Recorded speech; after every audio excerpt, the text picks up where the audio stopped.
This is the Bryan Hyde Show. Well, hi there and welcome to the show. I am joined by Eric Peters from Eric Peters Autos, as I am each Tuesday. Eric, how are you? I'm ready to get flocked. How about you, Brian? I was going to say, I don't even know why I bother asking you. I should just ask the flock people if they could tell me, how is Eric Peters doing today? I'm sure they're watching and taking notes. It is probably going to get to that. You know, the other day I caught an interview with that little creep that is the co-founder of the company talking about how we need to compromise. That's just lovely. Where have we heard this before? Oh, right. Put on a mask. It's a small ask. We're all in this together. If you got nothing to hide, what are you worried about? You know, and that is the gist of why, you know, when people say, well, you know, what's the problem here? This helps the police and it's such a great thing for our safety. And you've got to remember, think of how you were treated during COVID and then put unending, daily, ongoing surveillance that's scooping up every bit of information about you, not just your license plate, but recreating your entire whereabouts, everywhere you go, the people you associate with, and tell me that COVID would have been even better, you know, with that in place. One of the most troubling things about this to me is the indecency of it. You know, the way they're trying to frame the natural instinct that I think any person has to not be watched constantly as somehow endorsing criminality, that you're a bad person because you don't want to be watched all the time. That infuriates me. You know, this idea that nobody's to be trusted, you know, everybody's potentially up to something, so everybody's got to be watched all the time. You know, it's kind of like they're trying to create this sort of kindergarten for adults, you know, a kindergarten full of problem children, you know, who have to be kept on a tight leash, watched all the time because they might be up to something. I mean, imagine if you were stuck in a marriage with somebody who thought you were up to something all the time, you know, constantly wanting to look over your shoulder, see what you're doing, check your phone. And you knew I'm not doing anything. You know, what the heck? What is this sort of the way they're trying to foster a state of paranoia and fear in people? That's what this really comes down to. And the way that this is going to be used against us to enforce all these petty laws, something people don't seem to get. Some people, you know, they just sort of like skip over this because in their minds they think, oh, it's only the bad sheep that are going to be gotten. You know, the people who are genuinely bad people who are doing awful things. They don't recognize that there's a lot of pedantic, penny ante little laws out there that we all transgress all the time. I don't wear my seatbelt because it's nobody's business. I don't like them, right? But I'm not hurting you. I'm not hurting anybody by not wearing a seatbelt, you know, and various things of that nature. So you want to have a system erected in which literally every little thing that you do that potentially is actionable, because it's illegal, it's an offense, they know about it and they can immediately go after you for it, you know, whether electronically or actually sending a cop to your door over something. You want to live in a world like that? You know, I know it's been 40 years since the Soviet Union fell apart. And I think that's part of the reason why there are a lot of people out there who don't see the harm in this, because they can't remember, you know, what it was like once, you know, that there was this wall that existed between the East and the West, and the people who lived on the other side of the wall were desperate to get out of there because they were stuck in the kind of society that they're trying to recreate right here, right now. I think it's telling, too, that Flock has incorporated safety as a part of its name. Flock safety. And, oh, who could be against that? And yet it's so Orwellian because their definition of safety would probably have coincided well with what the Stasi were doing to people in East Germany. We're just keeping them safe. Oh, you're listening in on their conversations. Sure, you're tracking them day and night for safety.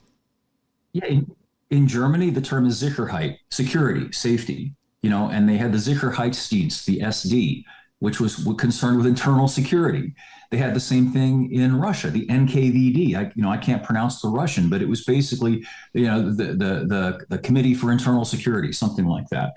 And then, you know, to me, the most insulting aspect of it is that they chose that word flock, like a flock of sheep, absolutely, herd animals. They're literally conveying their contempt for us, the way they look at us.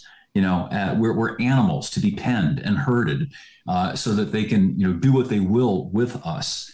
And I wrote an article the other day trying to sort of psychoanalyze this Garrett Langley guy. And I've been riding this hobby horse for some time. Langley is 38. He looks 12. but he's 38. I'm not going to ad hominem him, but the thing I got at in my article was that he was somebody who, like all people his age, most people his age, grew up in this safety culture, grew up strapped into a safety seat, grew up taught implicitly to regard cars as dangerous things, driving as, an inherently risky and unsafe thing. Probably went to trunk or treat, at a school gym somewhere, because you can't have kids on their own going trick or treating. There might be a bad stranger out there, and I'm not minimizing the fact that, of course, there are some bad people out there. But what I'm trying to get at here is this inculcation of constant, perpetual fear about everything. And the corollary of that, well, if we have to fear everything, then we need to be kept safe. So we'll look to the state. And now it's not even the state, it's these private companies. The danger of this is incandescent, the way they're offloading tyranny to the so-called private sector. It's no longer the government that's trying to oppress us. It's private corporations for money, for profit. Garrett Langley is going to become a really rich dude, off of taking away whatever tattered shreds of privacy we still have left. I'm going to be sending you a link, and I'm including this in today's show notes, of an article that was published in Wired just recently. This was August 19th. Flock has a powerful new AI tool for police, and we got its code. And what they did was the Wired staff went in and they actually found the code in a type of software called Night Shift that is used by Flock, and it connects it with police case files, 911 dispatch logs, or commercial identity records. And, Flock keeps telling us, well, we don't track people, or we don't try to look for their identity. It's just reading license plates. Baloney. This shows that network of cameras can pick out potential witnesses just by setting in a prompt into the system saying, give me the cars that passed through this area during this time period, and then they'll go through those cars and who would be a likely witness to something that happened here. It's surveillance, 24/7 surveillance, just waiting for someone to access it and reconstruct your life, my life, or whoever they may want to take an interest in the future. Yeah, I point out to my conservative friends, who seem to think that this is okay because, after all, we got to go after the bad guys. Law and order, that sort of conservative. I asked them, well, go back in time a few years to the January 6th thing, after the 2020 election. And imagine if this technology existed. And instead of identifying the relative handful of people that they did, they knew every last person who went up there. And again, I'm not condoning violence. I'm not saying that I'm pointing out that you express yourself. You just simply show up somewhere holding a sign. I don't like whatever the policy is. They know who you are. They know that you've been there. You want to live in a world like that, where you dare not express a single contrarian thought. You dare not attend a rally, a peaceful rally, a constitutionally protected rally, because the state's going to know. And implicit in the state knowing is the state can punish you for that, and will. You want to live like that? Nobody wants to live like that who isn't out of their minds or who has the mind of an imbecile. I want to share with you just a quick excerpt from this article that just kind of describes the inversion that takes place here. Flock Safety built its business on this simple idea of, well, the camera photographs a passing car, converts the plate to text, and then checks it against a list of vehicles police are looking for. Sometimes they get it right, and sometimes they don't. Cars that aren't on the list are supposed to be recorded but otherwise ignored. Well, this software that Wired gained access to had preloaded prompts that describe an inversion of this arrangement, where an officer doesn't need a plate, a name, or even a crime to start.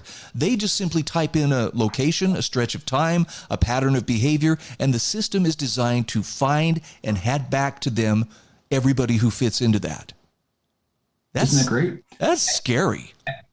Well, and given, to get back to what I was talking about earlier, given the fact that literally every one of us, if we go outside of our home, probably commits an infraction of some kind every single day, okay? Given that fact, and given the sophistication of this technology, they will know about that. They will know every time you do something that is contrary to the law, whatever that may be. It doesn't matter that you're, not a criminal, but, oh my gosh, you made an illegal U-turn. You didn't come to a full stop at that stop sign. All these things. Just rack your brain and think about all the little things that you do every day that are technically illegal, but you do them anyway because you know, so what? It's not hurting anybody. I don't feel any moral guilt because I know that I'm not hurting anybody. I'm not doing anything wrong. It's just a stupid law. At least we had the kind of sad luxury of being able to get away with these small transgressions most of the time. We can drive a little faster than whatever the speed limit is. We don't have to buckle up because, unless we actually get pulled over, we'll probably be okay. But I literally would head into Z Hills and live in the woods before I would live in a society where I know that I have to obey whatever these clowns say, no matter how insufferable, petty, tyrannical, out of control it is. Because if I don't, they're going to get me. They're going to know immediately, and they'll debit my bank account. They'll demonetize me. Maybe they'll send the cops to my house to arrest me over nothing. That's East Germany. That's where we're headed. East Germany in America. Yep. And all in the name of safety. The better to keep you safe with, my dear, says Red Riding Hood's grandmother. My hope is that will eventually become something like a curse word, or at least a delegitimized word, much in the way that, the overuse of the term racist has really lost a lot of its power because, it was used to impugn the motives of decent people who have nothing against other people because they're black or Chinese or whatever they happen to be, but they just have questions about certain policies. And it gets tiresome to be basically told you're some kind of a moral cretin because you raise questions about things. And it's the same with this safety stuff. It has gotten so out of hand. It used to be that this would have been considered a pathology, 30 or 40 years ago. It's a neurosis. This constant obsessing about safety. It is disproportionate. It is mentally unstable, and everybody recognizes it. We feel it. Like, this is not reasonable. It's reasonable to weigh costs and benefits, risks and reward. It is not reasonable to just live your life constantly safety, safety, safety. Mike Rowe talks about this. Safety is not job one. Getting the job done is job one. And you do your best to reasonably minimize risks within that context. But if all you're focused on is safety, it's kind of a death. It is theoretically unsafe to get out of bed. You might trip and fall, right? It's possible. So, you would laugh at a person who wouldn't get out of bed because they were worried about tripping and falling. But we've gotten to that point in this country, and it's got to stop.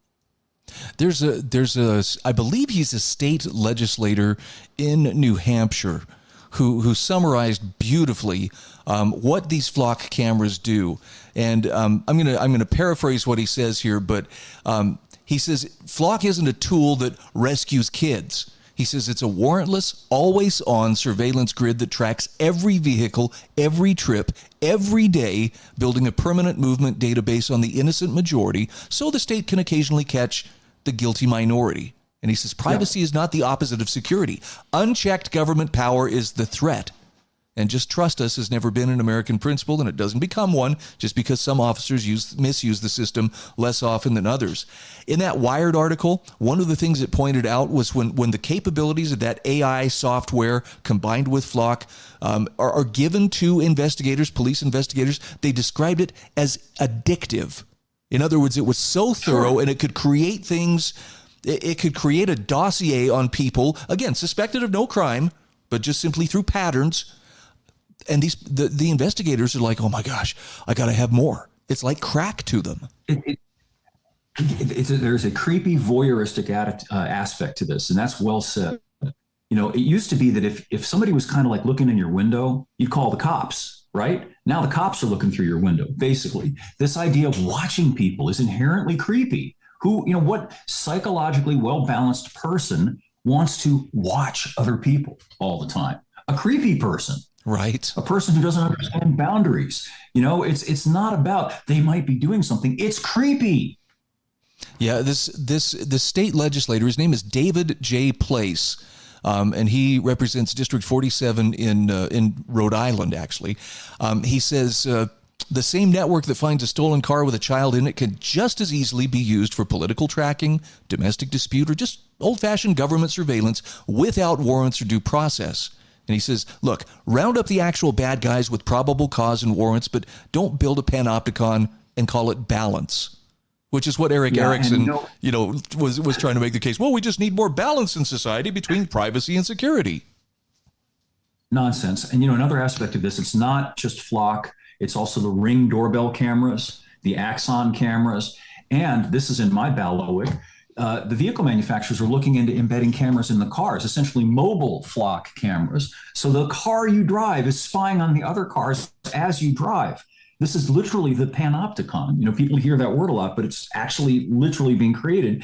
And, in part, it's being sold to people on the basis of safety. Oh, you got to have a Ring doorbell camera because, the porch pirates are going to come and take your package otherwise. Right. And they don't understand that they're basically like the data that's being culled. It's not discrete. It's not like in the past, you own a business and you have your closed circuit camera to deal with shoplifters and pilferage and things like that.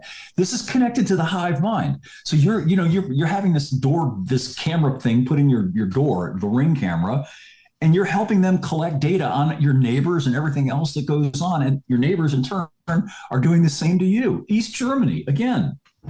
So consider this. Cameras on every corner, masked federal agents. Now we have the new pain compliance shock gloves that are, going to apparently become standard issue. Your own car watching you, as you just pointed out. Tell me again how that all jives with what a free country looks like, because that sounds like the exact opposite to me. It looks like an 80s Sly Stone, Sylvester Stallone movie, kind of like Judge Dredd. Yep. Or Demolition Man, something like that. We laughed back in the 80s because it was kind of campy and kind of, surreal. And it was like, oh, that'll never happen in America. Well, here we are. You hear a lot about predictive programming. Maybe they were predictively programming us, getting us ready for what would inevitably become. Technology is a tool, but technology is being abused, and it's got to be gotten under control. I don't know exactly what the answer is other than perhaps a wholesale rejection of it. I understand that there are aspects of it that can be useful, but this is profoundly dangerous in my view. This is stuff that I think on principle, maybe we just have to go back to analog, like Battlestar Galactica. Remember that? And just be done with this, because if we don't, it is going to completely end us as a species. It's going to turn us into ants. Well, I'm not going to endorse, hey, people, you should go out there and cut down these Flock cameras. I would say this. If I ever were called to be on the jury of someone who cut down a Flock camera, I definitely would not be voting to convict. And maybe 100%. Jury nullification is one way to approach this. I noticed in my old stomping grounds in southern Utah, a couple of teenagers were just arrested for taking down a Flock camera and destroying it. And again, I'm not saying it's good to destroy private property, but I also saw immediately people, and I'm talking upstanding members of the community, saying, call the jail and put money on the commissary for these young men. Don't leave them out hanging to dry. Just let's support them as best we can for taking a stand that not everybody dares to take. Yeah, I think more fundamentally, and I talk about this a lot, people need to recover the ability to make a distinction between that which is morally wrong and that which is legally not permitted. Unfortunately, people have been conditioned in this country to regard the two things as synonymous. In other words, if something is illegal, then it must be immoral. That's simply not true. And it's very easy to demonstrate this. Slavery was once legal. It was legal to literally own another person. And if you help the slave to get away from the person who claimed to own that man, well, then you are a criminal. Yep. I mean, it's a very simple thing. So you should ask yourself that about every law. I'm not recommending people do awful things. I'm saying look at whether a law is awful, and don't feel any shame or guilt about kind of looking askance at a law that clearly, well, I don't see how this hurts anybody if I do this. If I don't come to a complete stop at that stop sign up at the top of the hill from my house where I can see for a quarter mile in either way, how am I hurting anybody? Why should I be punished for not completely coming to a stop? Because I'm just a mindless rule follower. That's what I'm supposed to be, just because the sign is there. So I'm a stupid sheep, a herd animal who can't think for myself. No, Americans used to be kind of known for their ability to think for themselves. We need to recover that. Yep. Free individuals will choose what's right because they freely, they govern themselves and they know the difference between right and wrong. They're more concerned with that than they are with legal and illegal. And, by virtue of that, that doesn't mean that they're out there, driving drunk through a school zone and steering with their feet. It just means that they can discern that. We've had this conversation about traffic signals. If I'm sitting at a traffic signal and it's, especially like the wee hours of the morning and it's not changing, am I duty bound to sit there until that traffic signal gives me permission? Not only no, but hell no. I will wait as long as I believe is reasonable. And if I can look and see there's nobody coming and I've come to a complete stop, look, I've satisfied my duty. I'm going to move on. And for some people, that's, wow, you're a criminal? What kind of person thinks that you should be punished for doing that? A thoughtless person, in my opinion, a person who doesn't understand moral concepts.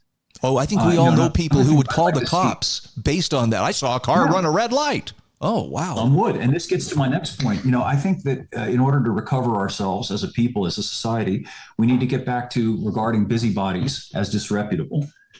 When we were kids, you and I, busybodies were regarded as contemptible people, as small-minded, petty little tyrants who enjoyed sadistically, finding something that they could leverage against somebody else. Ooh, they're pulling the curtains back like Mrs. Kravitz from Bewitched. Look,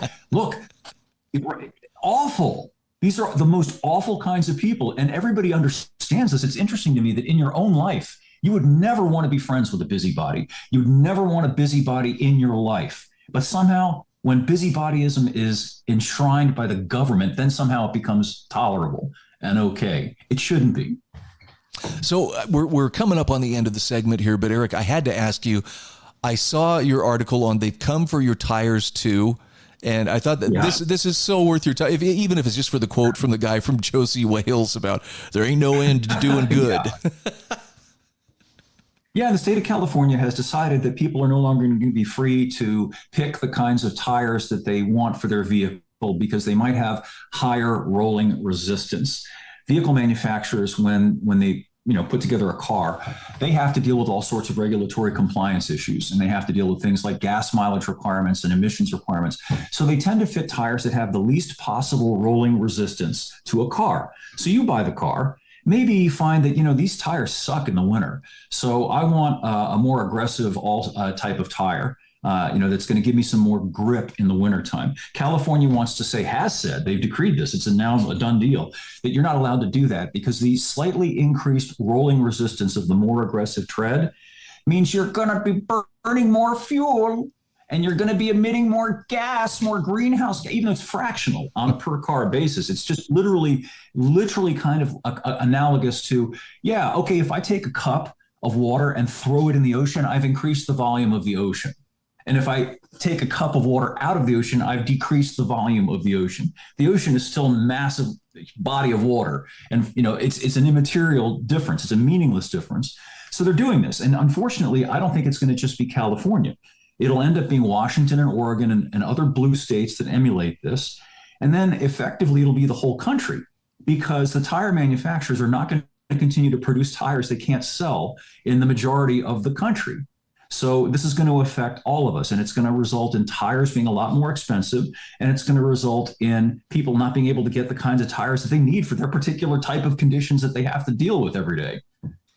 I guess the bottom line here is you're not as free as the people in power allow you to be. You're as free as you choose to be. And sometimes that means you are not going to line up with the people in power. There are times where you're going to have to do what you need to or what is right to do without the permission of those in authority.